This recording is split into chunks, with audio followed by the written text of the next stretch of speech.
Ilam weruh sapa sira annal kadhiba ing setuhuni goro dusta wa ing kana lan sanajan ono asluhu asale kadzib iku muharraman dan haramakan. Walaupun asalnya bersikap atau berucap kadzib itu diharamkan, tapi faya juzu moko denur moko wenang opo kadzib fi ba'dil ahwali ing dalam setengah pira-pira tingkah disurutin kelawan pira-pira syarat. Kalau syarat-syaratnya memenuhi syarat dalam artian hal ihwal yang harus berucap kadzib itu memenuhi syarat dan sepertinya dengan adanya dusta bisa menyelamatkan situasi, menyelamatkan orang lain, maka apabila berdusta bisa menyelamatkan orang lain contohnya, maka hukumnya berdusta itu wajib. Umpama ada orang lari mau dibunuh, dikejar-kejar kok masuk ke rumah kita, orang yang mengejar mau membunuh itu menanyakan kepada kita, Mas ada orang masuk ke rumah sampean, maka kita apakah harus jujur, apakah harus dusta? Kalau berkata jujur, maka terbunuhlah orang itu. Tapi kalau bersifat dusta, bilang nggak ada yang masuk, nggak ada sama sekali, maka orangnya kembali nggak jadi membunuh, maka dusta seperti itu hukumnya wajib. Apa dusta? Dusta itu adalah al-ikhbaru an syai'i, mengabarkan sesuatu an khilafi ma huwa alaihi, yang dengan tidak sesuai dengan kenyataannya. Khabar, kabar, mengkabarkan. Katanya orang Arab, al-khabar kal-hubar, kabar itu bagaikan debu terbang. Artinya bisa terjadi kepada siapa saja. Malah kadang terjadi dalam transaksi jual beli, seorang bisa berdusta. Maka kesimpulan daripada dusta itu sesuai dengan hadis di muka, yahdi ilal fujur wal fujur yahdi ilal nar. Orang yang suka dusta dengan janjinya, janji palsu, ingin dipilih, janjinya bla bla bla bla, ketika jadi wassalamualaikum, itu termasuk dusta. Bolehnya dusta disurutin dengan beberapa syarat. Kalau Allah Tuhan kanggus teman-teman mertelaakan sampai sunha ing surut fi kitabil azkar, ing dalam kitab azkar, di dalam kitab azkar diterangkan wal wajib ila azkar wa mukhtasar dari utawi ringkesane mongkono-mongkono surut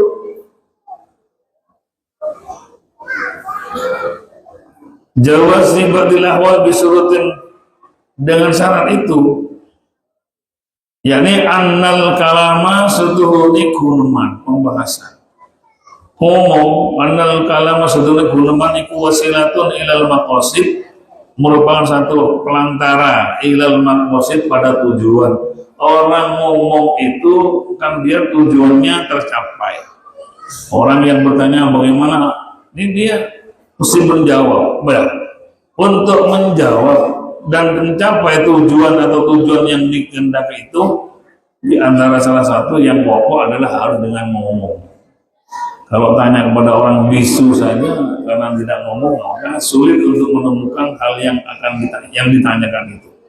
Tapi di sini bahwa bahasa atau ngomong itu adalah pelantara untuk mencapai tujuan daripada yang dikehendaki. Kalau umpama ada orang yang nanya, sedangkan bertanya aja dengan ngomong, bicara, itu bisa dusta, bisa tidak. Kadang-kadang dusta dibuat mainan, padahal bahaya Bapak Ibu. Apalagi orang-orang ahli thariqah itu sama sekali tidak boleh bohong, kecuali syarat-syarat yang ditentukan di sini. Boleh dusta kalau sekiranya bisa menyelamatkan orang lain. Ya bukan berarti orang yang bukan ahli thariqah masih boleh dosa? Tidak. Tapi orang yang sudah membayarkan dirinya untuk menjadi mustarikil thariqah, maka sangat amat tidak boleh dusta itu. Dan tidak boleh didustai. Orang yang sudah membaiat dirinya menjadi kelompok atau jamaah dalam sebuah thariqah daripada sahibut thariqah, maka lebih-lebih tidak boleh dusta, apalagi ya hal-hal yang bisa menyebabkan kematian dan kerugian di dalam, kalau terjadi dusta itu dalam transaksi jual beli. Dan kalau memang dusta itu terjadi dalam jual beli, maka berakibat terhadap hukum daripada barang yang dijual. Contoh, ada orang mau menjual sepeda ontel, dia minta 300, ditawarlah oleh orang lain 250. Dia bilang barusan itu ditawar 275, sampai ngoyok minta 250. Padahal tidak ada yang menawar. Ada dua hal. Yang pertama, dia dusta karena kedustaan, dosa karena kedustaannya. Yang kedua, bahaya terberang. Padahal tidak pernah ada orang yang menawar, dibilang ada yang menawar biar segera laku, maka dustanya di sini yang berakibat terhadap rezeki hasil jual beli yang dengan cara semacam itu tidak dibenarkan, dalam artian haram hartanya. Masalah jual belinya sah, karena rukun jual beli itu ada pembeli, ada penjual, ada sirot, ada harga lengkap, ya sah. Jual belinya sah, tapi karena mendustai, maka menyebabkan hasil uang yang dijual, hasil uang menjual sepeda motor atau sepeda hotel tadi itu menjadi haram, walaupun jual belinya sah. Sama halnya dengan orang wudhu di rumah temannya, tidak bilang, tidak pamit, tidak permisi, moro-moro wudhu, wudhunya sah karena lengkap, airnya suci, kemudian segala hal yang menjadi syarat daripada cara berwudhu dipenuhi. Tapi karena dia gosap, nggak ngomong tuan rumahnya moro-moro wudhu, wudhunya sah tapi hukumnya gosap. Kalau sudah gosap dipakai sholat, sholatnya tidak sah, tidak keterima, bukan tidak sah. Sholat dengan wudhu cara itu, sholatnya tidak diterima. Sah, sholatnya sah. Kalau syarat-syaratnya sholat dan rukun sudah terpenuhi sah, tapi karena wudhunya wudhu air gosap, maka dipakai dalam sholat itu, maka menjadi sholatnya walaupun sah tapi tidak diterima. Karena dalam sulam taufik itu ada sahnya sholat, ada keterimanya sholat, ada. Jadi kalau lihat atau mutola'ah kepada mutola'ah dalam sulam taufik, kitab sulam taufik, ada keterimaannya sholat, diterima atau tidaknya sholat, atau sah dan tidaknya. Kalau tidak sah, ya jelas tidak diterima. Kalau tidak sah, kalau sah belum pasti diterima. Kadang sholatnya sah karena syarat rukunnya lengkap, tapi yang dimakan barang haram, karena juga kadang pakaiannya membelinya dulu dengan harta yang tidak halal, maka sah sholatnya tapi tidak mesti diterima. Dilanjutkan, bahasa atau gunawan atau ngomong atau konsultasi atau dialog itu adalah perantara tujuannya tercapai, keinginannya tercapai. Fakullu maksudin mahmudin yumkinu taksiluhu bighairil kadhibi. Fakullu maksudin, setiap sesuatu yang dimaksud yang terpuji, ada maksud yang terpuji itu yumkinu tahsilu, mungkin saja berhasil bighairil kadhibi, dengan cara tanpa dusta. Makanya kalau sudah tujuan ngomong itu untuk mencapai tujuan keinginan daripada orang yang berbicara atau orang yang bertanya, karena masih bisa ditempuh dan dihasilkan dengan cara tidak dusta, maka jangan berdusta. Dan yahrumul kadhibu fihi, kalau memang tujuan sudah tercapai, tersampaikan dengan benar dan dipahami dengan bahasa itu, dengan gunungan dan ngomong itu, berdialog itu, maka haramlah kizib itu. Jadi kalau tujuannya biar dicapai dengan tujuan yang dimaksud dipuji atau yang terpuji itu mungkin disampaikan dengan cara yang tidak kizib, maka bisa diterima, maka janganlah berkizib. Oleh karenanya yahrumul kadhibu bihi, kalau sudah bisa dicapai tujuan dan yang dikehendaki itu dengan cara yang halal, maka kizib akan menjadi dusta, dosa atau haram. Akan tetapi wa illam yumkin tahsilu illa bil kadhibi, dan apabila tujuan si orang yang bertanya atau yang berbicara itu tujuannya tidak bisa berhasil kecuali dengan dusta, ini nggak dusta nggak bisa tercapai ini. Jazal kadhibu, maka goro itu boleh. Seperti contoh tadi itu. Dan masih banyak contoh-contoh yang lain. Kalau keadilan itu tidak bisa tegak kecuali dengan dusta, sedangkan itu akan merugikan sepihak, kecuali dengan dusta bisa tercapai, dan itu memang haknya dirinya bukan haknya orang lain, maka dusta itu diperbolehkan. Kalau tujuannya tidak bisa tercapai kecuali dengan dusta, sedangkan mesti itu adalah haknya dia, maka bisa dusta dilakukan, lebih munculnya, lebih terwujudnya keadilan yang dimaksud oleh seseorang.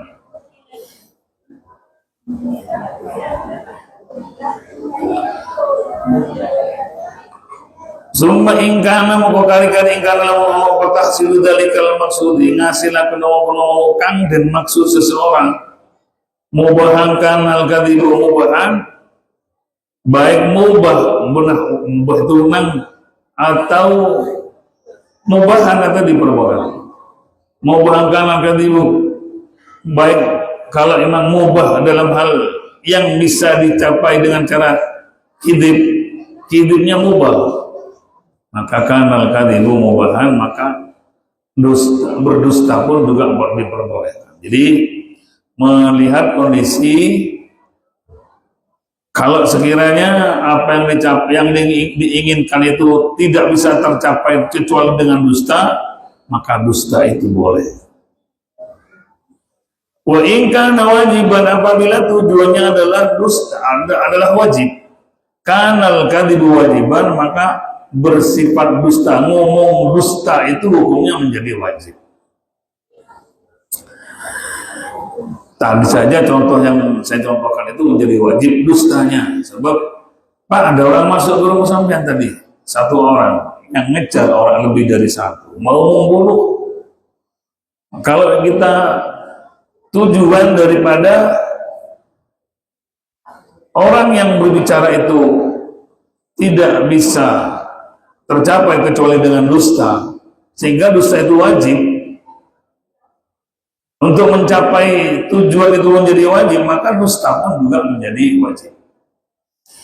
Jadi kalau jujur-jujuran, ada orang masuk sini, ada itu di kolom meja saya itu, ya terjadi pembunuhan, berarti jujur saat itu tidak dibenarkan, bahkan yang wajib untuk berdusta, untuk menyelamatkan, dan menyelamatkan itu adalah tujuan daripada kedua belah pihak, tentunya pada yang akan menjadi korban itu. Jadi sangat bergantung terhadap syarat-syarat yang telah ditentukan tadi itu. Maka walaupun semula kizib itu hukumnya haram, tapi kalau tujuannya adalah daripada yang dikehendaki adalah untuk menyelamatkan seseorang, maka hukumnya untuk mencapai tujuan itu adalah wajib selamat maksudnya, maka hukum dustanya juga wajib. Wa idza tafa muslimun min dhalimin yuridu qatlahu. Wa ini tafa lamun nyupre samar sapa muslimin dhalimin saking wong dhalim. Yuridu kang ngarepaken sapa dhalim qatlahu ing mateni muslim. Awas damali atau ada hendak untuk mengambil hartanya. Ada orang muslim minta perlindungan, ikhtafa minta dilindungi untuk disamarkan dalam artian disimpan, disembunyikan orang itu. Min dolimin yuridu qatlahu minta diselamatkan daripada orang dolim yang berkehendak untuk membunuhnya. Awas damalihi atau berkehendak untuk mengambil hartanya. Wa akhfa malahu dan menyembunyikan hartanya. Wa su'ila dan ditakunakan sapa insanun manungsa aku saking muslimin yuradu qatluhu itu yang akan dibunuh itu.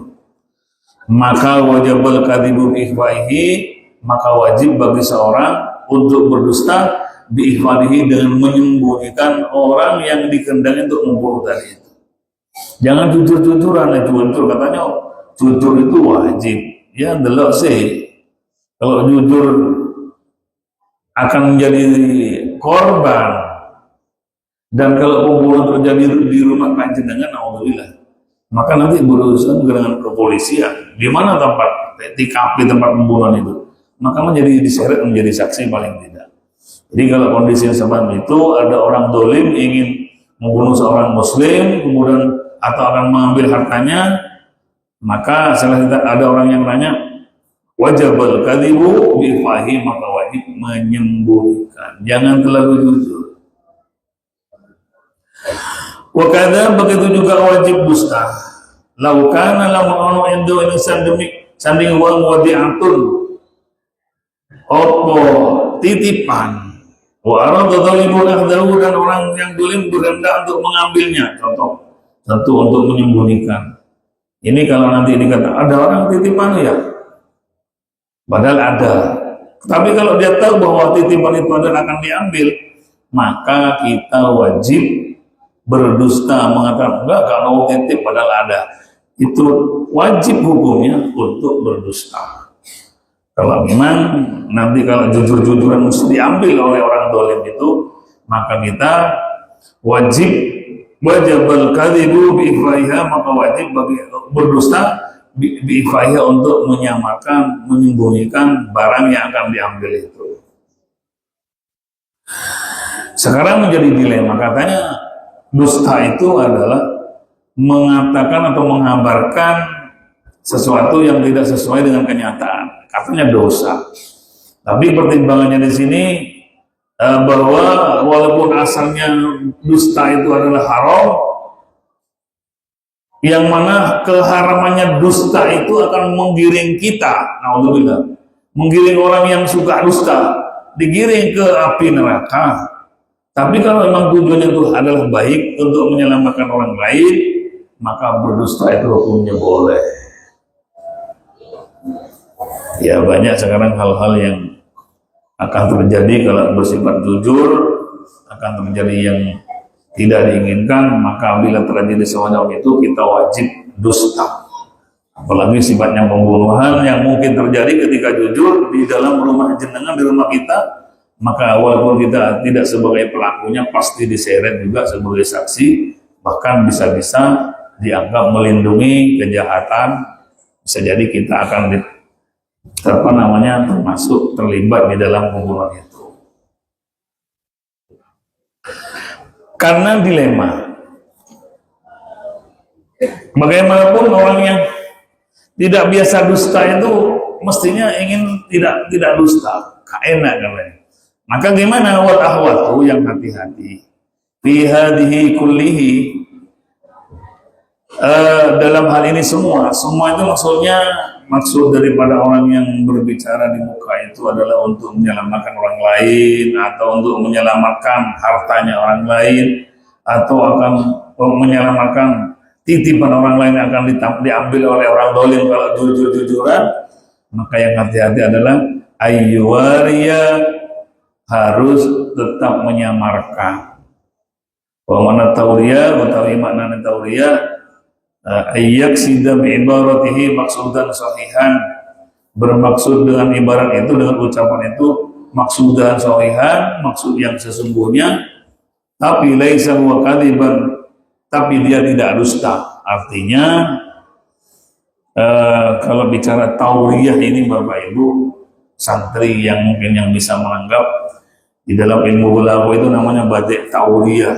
Badi' tauriyah itu adalah ayat karu lafdun lahu maknayani, bahasa yang mempunyai dua, seperti wassama'u banainaha bi'aidin, dan demi langit yang aku bangun dengan tanganku. Allah mengatakan apa? Allah membangun langit dengan tangannya sendiri. Ini secara badi' tauriyah di dalam ilmu balaghah itu, kalau tidak diartikan dengan badi' tauriyah mustahil. Nah, Allah tidak punya tangan seperti tangan kita.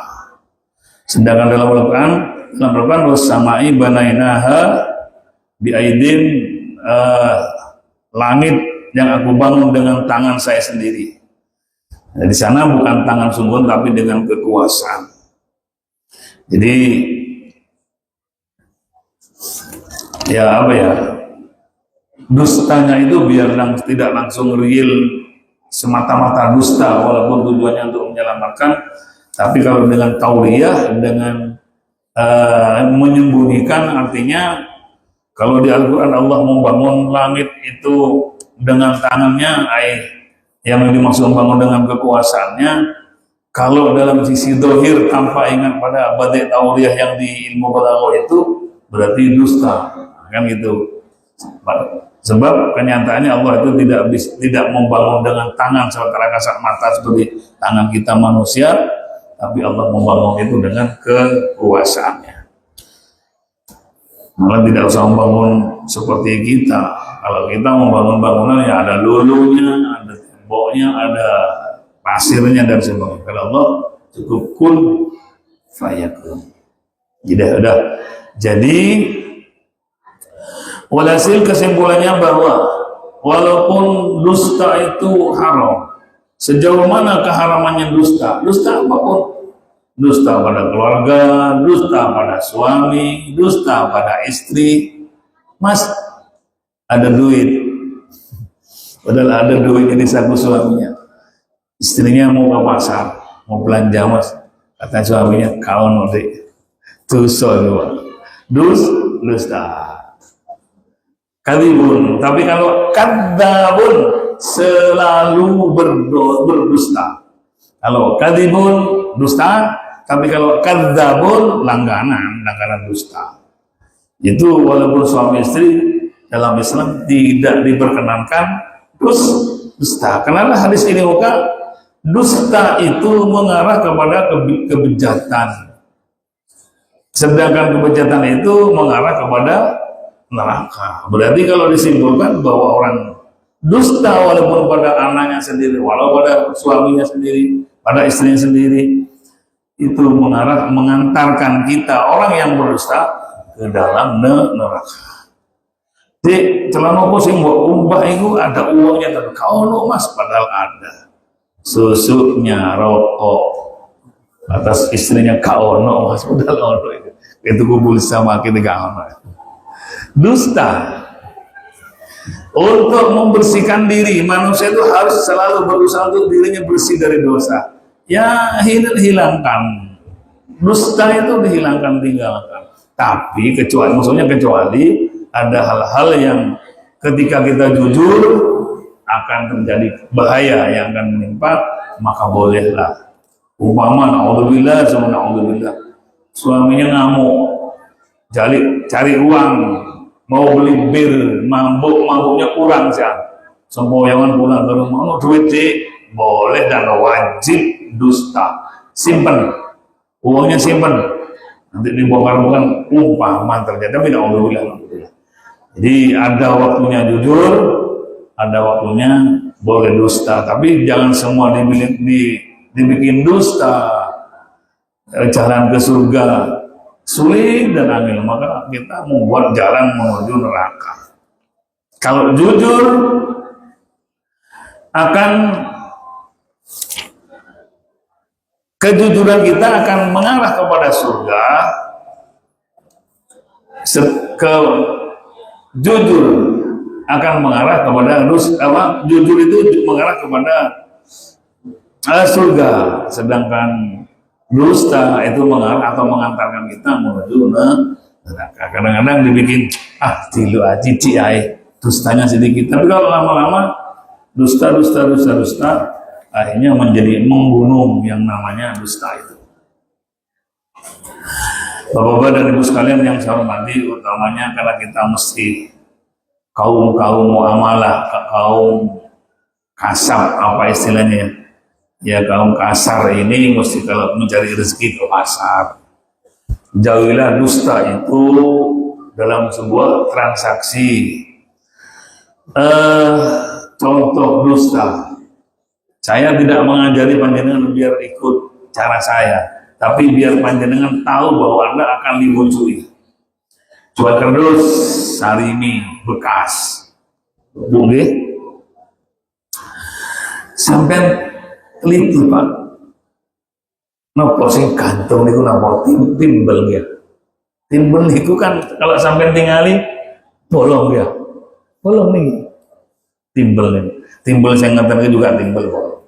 Orang yang tidak jujur, biar yang timbelnya beratnya 1.000 berarti 1 kilo. Karena bolongan nih malah dibolongnya tambah gede. Berarti tambah ringan. Iya. Jadi kalau Bu timbangannya api, ibu-ibu sana, api lah, anget nggih.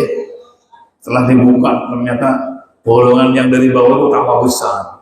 Kalau tambah besar berarti timbangannya kurang dari 1 kilo. Saya tidak mengajarkan. Ya tak dulu ngampil gua itu tak bolong tambah gede tidak. Tapi sampai harus teliti. Timbangan yang narik ini Pak ya. Ditarik ngerti loh.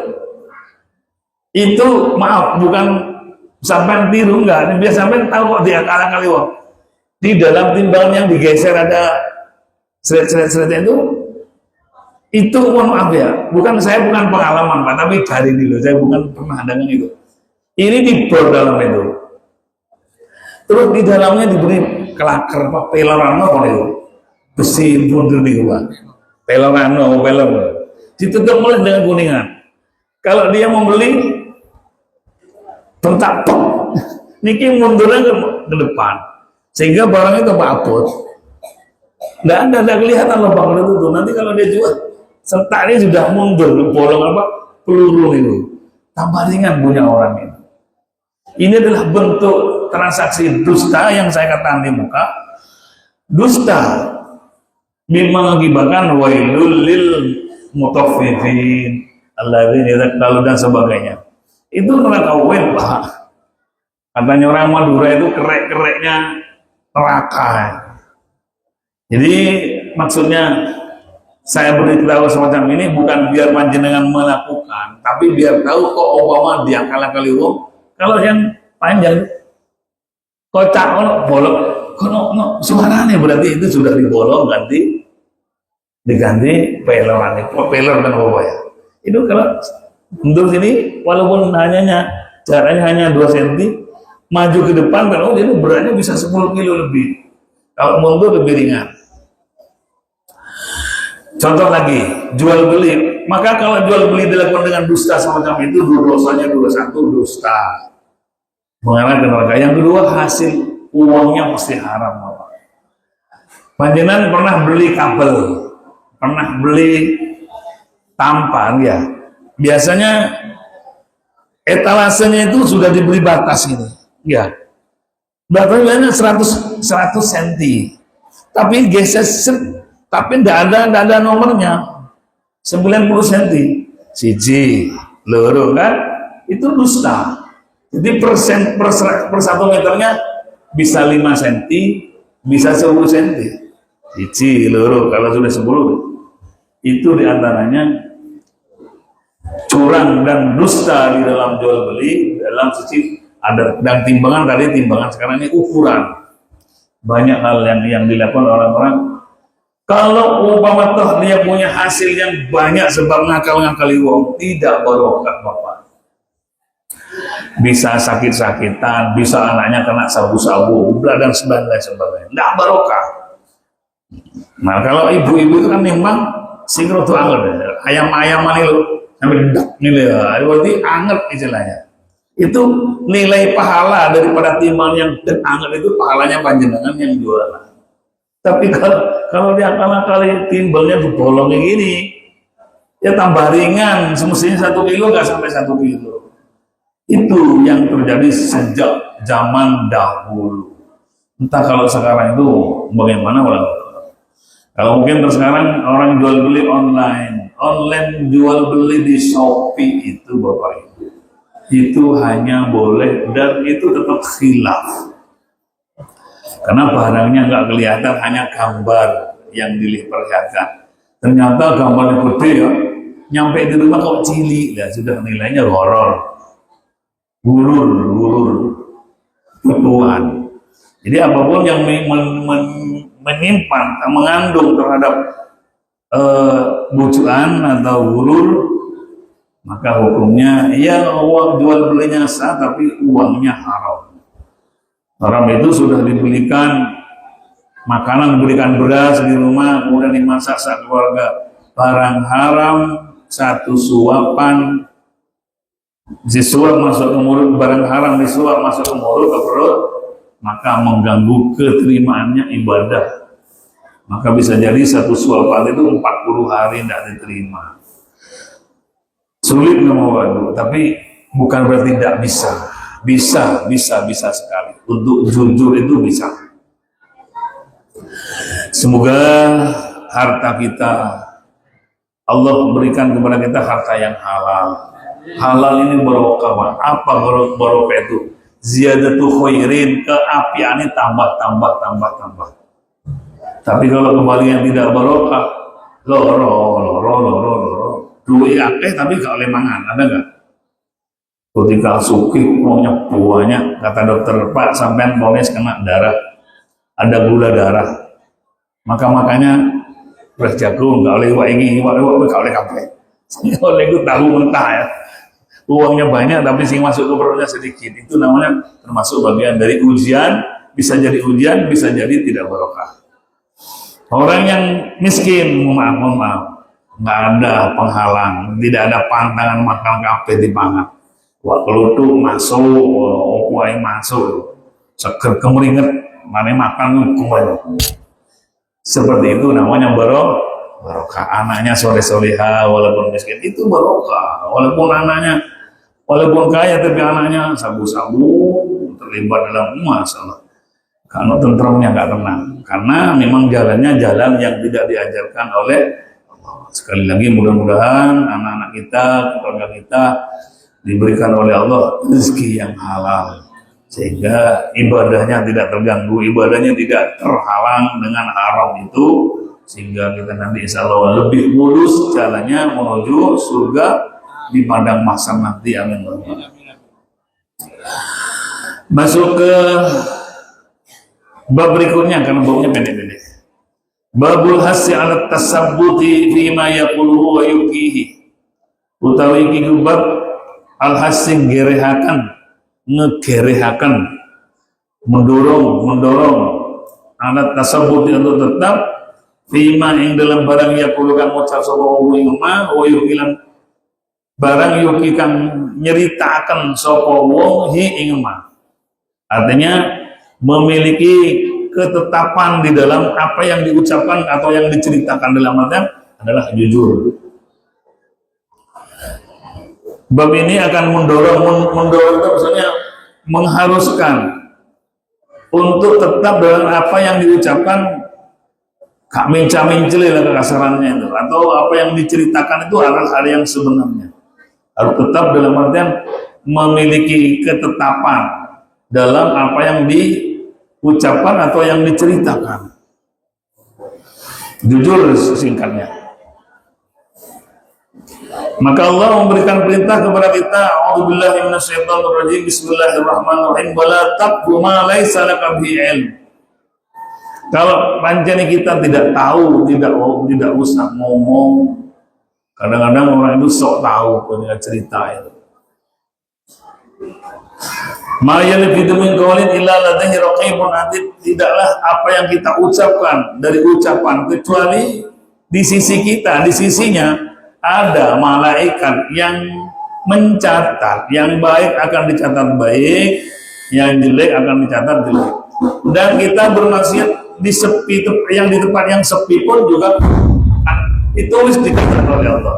Kok kalau sekarang hidup ini ada CCTV-nya, apa? CCTV. Jadi orang yang lihat itu masuk wis. Dan data atau hasil rekaman itu tidak akan error, tidak akan hilang, tidak bisa di-delete seperti apa yang terjadi di HP atau yang lain. Catatan malaikat ini tetap kekal dan akan ditayangkan kembali nanti di hadapan Allah dan disaksikan oleh Nabi Muhammad SAW. Nabi Muhammad ini film kita akan ditayangkan, diperlihatkan di hadapan Nabi. Betapa bangganya ketika yang disuting diputar kembali di hadapan Nabi, ternyata baik-baik, Nabi Muhammad senyum. Tapi kalau ternyata sebaliknya, Nabi Muhammad juga akan murka. Umatnya yang sudah diberikan ilmu dan beri arahan banyak sekali, lengkap sekali, ternyata kalau tidak ikut akan syariat itu, maka Nabi Muhammad akan murka. Mudah-mudahan Bapak Ibu yang dimuliakan oleh Allah Subhanahu wa taala, mudah-mudahan sisa umur yang ada pada kita jadikan oleh Allah umur yang barokah sehingga kita bisa beribadah dengan baik. Mudah-mudahan rezeki yang diberikan oleh Allah rezeki yang halal sehingga barokah, anak-anak kita barokah, tambah baik, tambah baik, tambah baik. Amin Allahumma amin. Al-Fatihah. Bismillahirrahmanirrahim. Ar-Rahmanir-Rahim. Maliki yaumiddin. Assalamualaikum warahmatullahi wabarakatuh.